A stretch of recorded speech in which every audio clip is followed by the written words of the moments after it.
end of the 10 days, they look healthier and better nourished than any of the young men who ate the royal food and of course drank the royal wine. So the guard took away their choice food and wine they were to drink and gave them vegetables instead. Can you imagine? Look at this now. When they said, just allow us 10 days, because you have said that the model system, the system that has been designed at the table of the king of this world, says the young men have to date. It says for things like crabs and lobsters, and pork, your body needs these things to grow. That's the model system that he has designed over there. And he says, if you don't do so, you look worse off than the rest who have done so. Because the king of this world has designed a protocol, a procedure, a paradigm that fits you, the church, and says, for the church to be normal. No, we are living in the modern days. There is freedom today. There's liberty for those. In fact, there is therefore liberty. There is therefore no condemnation for those who are in Christ Jesus. And there is liberty, by the way. There is abundant liberty for those who are born again. So why are you trying to be legalistic? Because the king of this world has designed it. And you say, no, but as far as I'm concerned, we did not do things like this in Jerusalem. And so I am asking, can you just allow me 10 days and try me out, test me? He says, at the end of the 10 days, they were healthier and more well nourished. So you can defy the model. You can defy the model. So the king of this world has presented a diet, and he says, if you don't eat it, you look worse off. Kumbe, the church just needed to be sober and say, just a moment. But in Jerusalem, we never had this diet. How come we are now all subscribing to it and enjoying it? We need to return to Jerusalem. That's what Daniel was saying. Daniel, in fact, by refusing the diet and asking for the Jerusalem diet, Daniel was saying that how do you expect us to come to a strange land and worship in a strange land? This type of worship.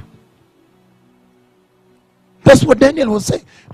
Daniel was saying, but we never worshipped like this in Jerusalem to begin with. And number two, the Jerusalem worship is not like this. Is it really fair to get the children of Jacob and take them all the way to a strange land and change their names, give them different language, give them another literature to read, another, did somebody hear that? Not the Bible, the book of the Lord, another literature to read, and then sit them on the table to eat that food, that kind of worship. This is where the protestation began. This is where the church should have also resisted and asked for 10 days and said, guys, can you just give me permission? Tell the eunuch that is coming from the throne of the king of this world, and then, can you just give me 10 days and I prove to you that it is right? Huh? That is where the contestation began, the refusal. And that is where the rain began to be the church from. She did not refuse. When I came, I yelled. You remember the yelling? In horror. Why? Because I found her eating and actually looking like she was enjoying it. Oh yes. I said, how can pastors be in sexual sin and really present themselves as though the status quo is what they prefer in that sexual sin? The king of this world has presented a diet to the church. He has told them that deception is an entry code. Lies is in fact a special entry into the menu. The church subscribes to it, submits herself under that jurisdiction, and then you see false prophets, false teachers, false apostles, falsehood. without asking any question. The Lord now says this. This is what happens now. Daniel refuses and looks better, and because of that, God rewards Daniel. The Lord looks at the disposition of Daniel's heart against sin. The positioning of his heart, the way he positioned his heart, refusing sin. What is the Lord saying there, first of all, before I move on? He's saying, therefore, none of you has an excuse to say, you know, I was vulnerable. You know, I was forced. I was just forced. I was forced. You see that? I was just forced to sin, to lie. You know, it was Nini. It was difficult for me at that time, you know. Excuse me, this is captivity. This is bunduki kwa kichwa, this one here. And it's oppressive. This was tyrannical regime, a cruel and abusive government, this government in Babylon. And the Lord is saying that once your position is right against sin, He will now come and reward you. Because look at the way He rewarded Daniel for the following. He rewarded Daniel for refusing to submit to the kingly diet. Look at the reward. Look at the reward. Verse 15. At the end of the 10 days, they looked healthier, number 1, and better nourished, number 2, than the young men who ate the royal food. So the guard took away the choice food and the wine that they were to drink and gave them vegetables instead. This is what the church is supposed to have gotten as a reward for her refusal to submit. Do you understand? Because to submit depends on your will. This is what she was supposed to get. Look at this. He says, to these 4 young men, God gave, number 1, knowledge, number 2, and understanding, and all kinds of literature and learning. And Daniel could understand visions and dreams of all kinds. This no. Let's first communicate. He's saying the following. He's saying, listen, the power of refusal. He's saying that when Daniel refused, not only did Jehovah protect him with the favor and sympathy of God over his life in that condition, but also God raised him up to fulfill the Jerusalem model in Babylon, so that he was healthier and better nourished, which means manifestation, something to prove to them, to show to them that this is right. But number 3, he also gave him a reward, a gift. He said he gave them understanding and knowledge, and Daniel could understand and interpret all kinds of dreams and visions. Now you understand that? He could now understand and interpret all, even now higher, more. Even dreams and visions, now you'll be able to understand. Out of refusing the kingly diet. You see that? But now listen to what the Lord did. When Daniel is walking out, he said, better health, and all these were given here. Healthier, better nourished, understanding, even dreams and visions. Say, even dreams and visions. And as he walked out like this, say, even you, Daniel, you will also have your own dreams and visions. Did you understand the reward? The cascade. The exponential. Did you understand? The cascading of the blessing. The Lord said, now, not only will you be able to understand and interpret dreams and visions, but even to you now, I shall give dreams and visions. And what a mighty reward as he's walking out. And guess what? As he's stepping out, say, and you'll be able to interpret even yours. Did you understand the hyping? He said, not only will you be able to understand and interpret dreams and visions, but also you will have dreams and visions. And by the way, for your own information, yes, you will also be able to interpret your own dreams and visions, my son. Did you understand it?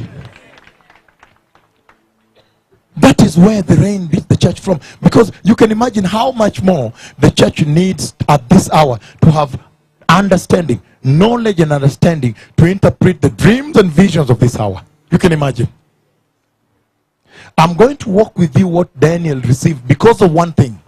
That is very deep. I'm going to walk with you on the other things that Daniel received, the other rewards he received. For what? For refusing to submit to the kingly diet. So now today I believe that we are what we eat. Because if you teach your church some mediocre information, mediocre gospel, a gospel based on hearsay, whatever, a gospel based on some whimsical notions, you know, some unfounded rumors of the devil. You see that? And you preach that to the church. They become that. They become that. Which means you're feeding them on that.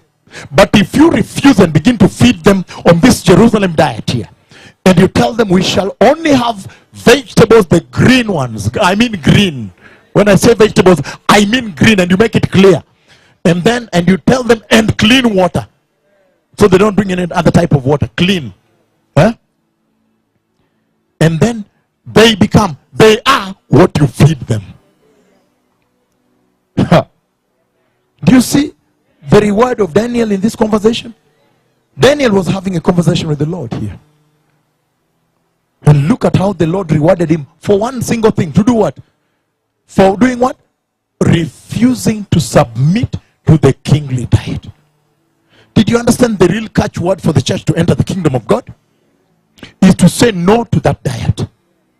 To refuse it and reject it. And refute it. And object to it. And contest it. And protest unto it. So if you look at what the devil, let me summarize for you. What the devil had set out, how he had set out to dismantle the church. I mean, I'm talking about the Israelites. I'm coming to the church shortly. Look at what he did. He first attacked, number one. I'm giving you a summary now as a pastor, so you can teach the word. Only the Lord could have revealed this to me. Number one, he attacked. To attack. After attacking, he besieged. And I told you, when he besieged, he spied. Isn't you? To find out what is the most important part. Like when, for example, if I was a commander in the military, and I besiege a city, the first thing I would do is to find out where are their communication towers located. In the airports. And I will knock out the communication gadgets, so there is no communication. In the major highways, I will knock down the bridges using some smart bombs, laser guided missiles and tomahawks. And I will send strike aircraft with very sharpened, well-trained pilots who are trained since they were 14 years, became pilots, and they were the treasure of the nation, just groomed for that event, like they do in Israel. Those are special strike pilots. They're always on duty. 24 hours they're waiting. Whether they're at home, they're waiting. When they're on duty, they're inside the aircrafts, studying the airspace. Anytime a message can come, go! And when they go there, they have a particular target. The communication towers knock it out. And when they knock out, they come back into the airspace and refuel in the air. And head back there and strike again. And after that, come back and land back safe at home. I've seen it in the dream. It will take place in Iran. As they pass through a country, they jam, they mess up the communication system. And they go and accurate with what we call the laser surgical accuracy. They strike the facility, they go back repeatedly, strike it again. And then they come back and mess up the communication system of the country they're crossing, and then land back safe at home. And they say, and all the aircrafts reported back to base safe. I would do that. No, I would do it. And you see, that's what he did. He found out, how do they communicate? They say every information they receive is at the temple. On the notice board of the temple. He said, then let us invade and strike the temple. Yeah, then we've disorganized their communication.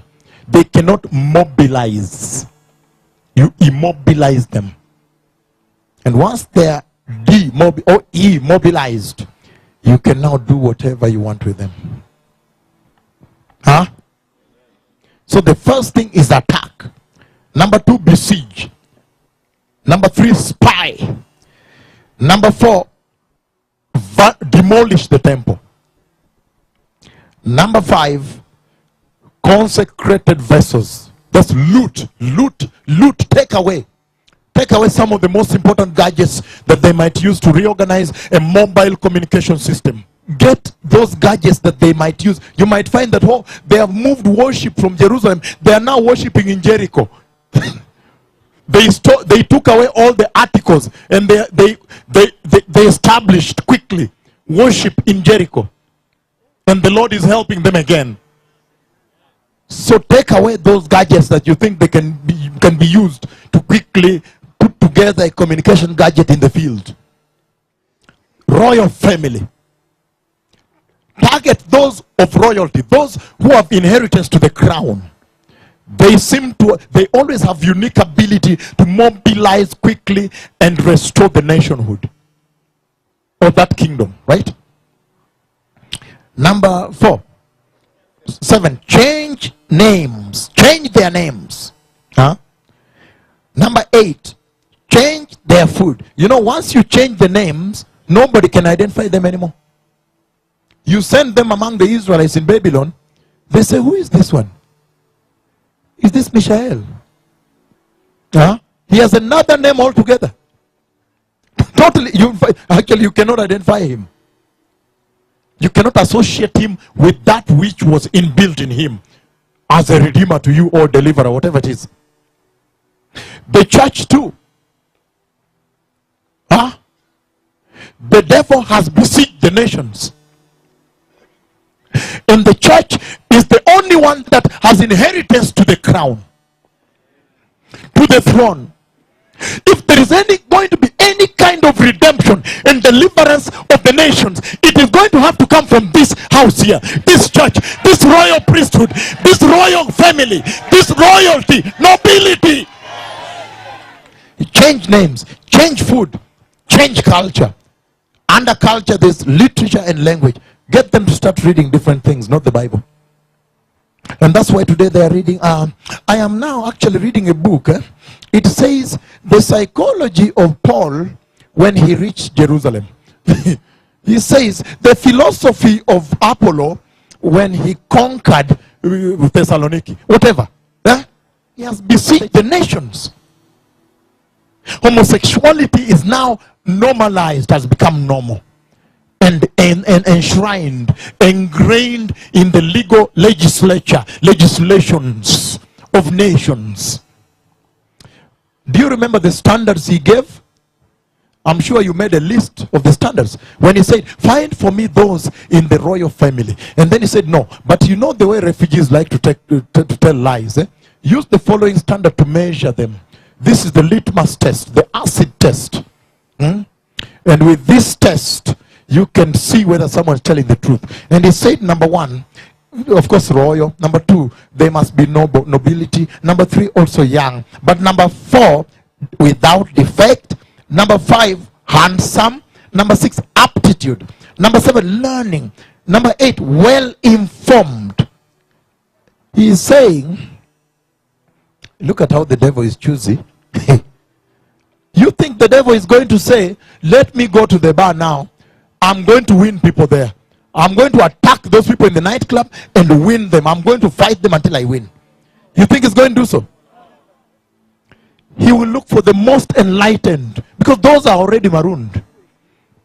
And he says he also wants the well-informed. Kumbe, the devil is choosy. He chooses, right? He was looking for very well-informed people with the information. If you ask them, do you know that yesterday the Nobel Prize for Literature was given, for medicine was given 4 days ago? And they gave the person who was working on receptors. He said, oh, I haven't even known that. I said, hey, but the prophecies are being fulfilled just in your news. Are you aware that the earthquake I talked about coming to Venezuela took place 4 days ago? Are you aware it took place? Oh, I've not even known. The devil said, I don't want that type. I want the well-informed, sharp. The sharp, they're smart. When you say, just say they know what it is.